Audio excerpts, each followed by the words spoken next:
heard that the Israeli commandos had gone into international waters to attack civilians, I just couldn't believe it, because you think that they'd have some sense that the international community would not stand for this.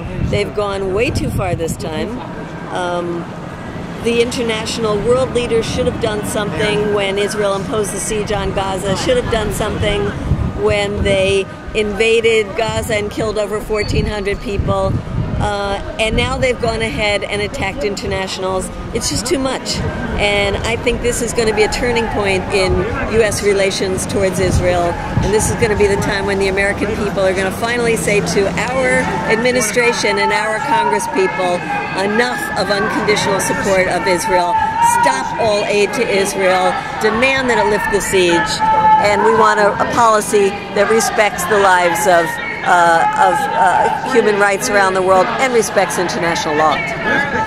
For Israel to prevent humanitarian aid, and as a matter of fact, be the cause for this, is another war crime and crime against humanity that the international community needs to be activated against. And so it's good to see so many people here today on such short notice.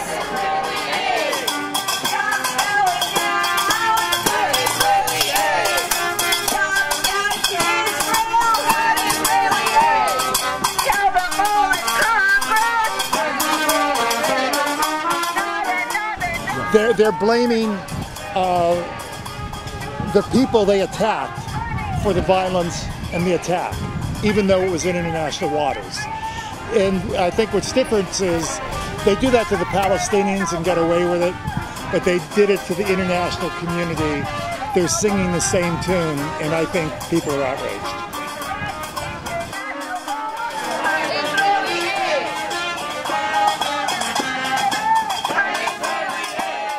So I think the world should pay more attention to the Palestinian people and be a little bit harder on Israel.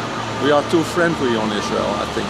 I don't think anybody else could get away with it. No.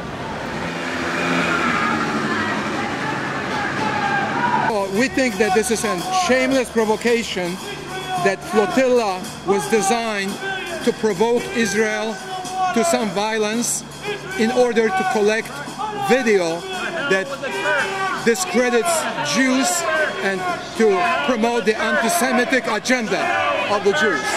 We're out here to counteract the demonstrations across the street. These people are anti-Semitic and anti-Israel. We're here to support Israel. We're in favor of peace. The Gaza Flotilla was not in favor of peace. The Gaza Flotilla was made to create a confrontation.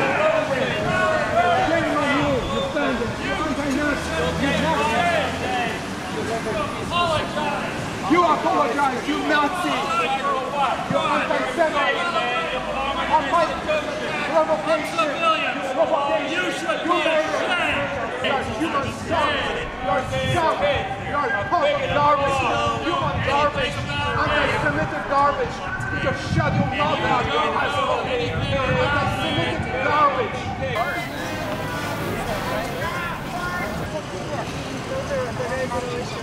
Any thoughts about it being in international waters? Does that make any difference to you? No, it doesn't, because what their objective was to approach Israel and to transport armaments to the Arabs. Now, do you have information that there were armaments on board? We are assuming there were. There have been in the past. I wouldn't put it past the Arabs to tell the truth. Even though it was inspected? It was never inspected. Okay. They tried to inspect it. They wouldn't allow them to. They attacked them when they were trying to inspect it. All the cargo was documented, and that there was international observers there where they loaded it in Turkey and in Ireland. So yeah, they have documentation of the cargo. I mean, the pictures I've seen, it's been wheelchairs, food, I mean, very simple things. So. The thing is, this was planned since midnight of last night, and even though they're 9 hours ahead over there on that side of the world, before the flotilla even met the blockade, this whole thing was planned already. What was planned? This demonstration. Yeah. This demonstration was planned even before. Planned in advance. It was all planned in advance. Oh, so you think these people knew that they were going to be attacked? Regardless of what would have happened, you know, whether it been any kind of violence or none, these people would have been out here today either way. How do you know this? Well, because even last night by midnight, there was announcements about this demonstration on the internet last night. Midnight. But when did it actually happen that they were attacked? Today, the flotilla met the blockade today, Monday, Memorial Day. But last night, this was already being advertised. Okay, so this was already planned. Regardless of what the flotilla had or didn't have on it, this was already planned, even before there was any kind of violence. Or okay.